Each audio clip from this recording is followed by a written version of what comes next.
नमस्कार, स्वागत है आपका वी टाइम न्यूज पर और आपके साथ मैं हूं पहली चौहान। बढ़ते हैं खबरों की ओर। मुर्शिदाबाद के हरिहरपाड़ा थाना क्षेत्र के सलवा अकुंद बेरिया इलाके में तृणमूल कार्यकर्ता के घर में बम विस्फोट, ग्रामीण दहशत में है। मंगलवार दोपहर काइम शेख नामक एक तृणमूल कार्यकर्ता के घर में अचानक विस्फोट हुआ। पुलिस को संदेह है कि बम बाथरूम में रखा गया था। बम के कारण बाथरूम की दीवार गिर गई। इस घटना से इलाके में सनसनी फैल गई है। তো আজকে ধরুন যে বৃষ্টি হচ্ছিল, একটু আগে বৃষ্টি হচ্ছিল, তো বৃষ্টির সময়তে একটা আওয়াজ হলো আমরা মনে হচ্ছে বাস টাস পড়লো। তো ইতিমধ্যে শুনছি নাকি যে বোমার আওয়াজ।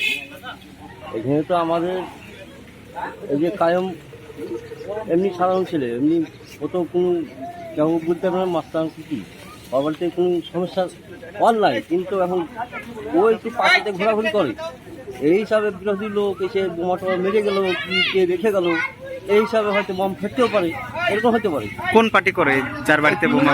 তৃণমূল পার্টির কর্মী, মানে হিসাবে তৃণমূল পার্টিতে খাটাখাটি করে, তৃণমূল পার্টির কোনো নেতা ফেতা না। তাহলে বোমের আঘাতেই এটা হয়েছে? বোমের আঘাতই হয়েছে। বাড়িতে ওর বাবা মারা গেল কদিন হলো, এবার ওই টেনশনে ওরা আছে। এখন সেই হিসাবে বাড়িতে কেমন হয় সেই হিসাবে বিরোধী কোনো হয়তো পার্টি এসে বমটা মেরে গেল কি না, সেটা আমরা তখন পর্যন্ত বুঝতে পারিনি। কিন্তু স্থানীয়ভাবে দেখতে পাওয়া গেল যে বাড়িতে তালা মেরে পালিয়ে গিয়েছে। হ্যাঁ, বাড়িতে তালা মারা আছে, বাড়িতে তো কেউ নেই, বাড়িতে তো বাড়িতে অশান্তি। মানে আমার তাহলে যখন বিস্ফোরণ ঘটে তখন বাড়িতে কেউ ছিল না? বাড়িতে কেউ ছিল না। আচ্ছা আচ্ছা আচ্ছা। কি মনে করছেন কারা রাখতে পারে বা কিভাবে ফাটলো?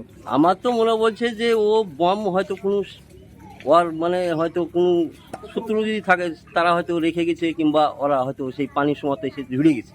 वी टाइम न्यूज के लिए मुर्शिदाबाद से मिलन सरकार की रिपोर्ट।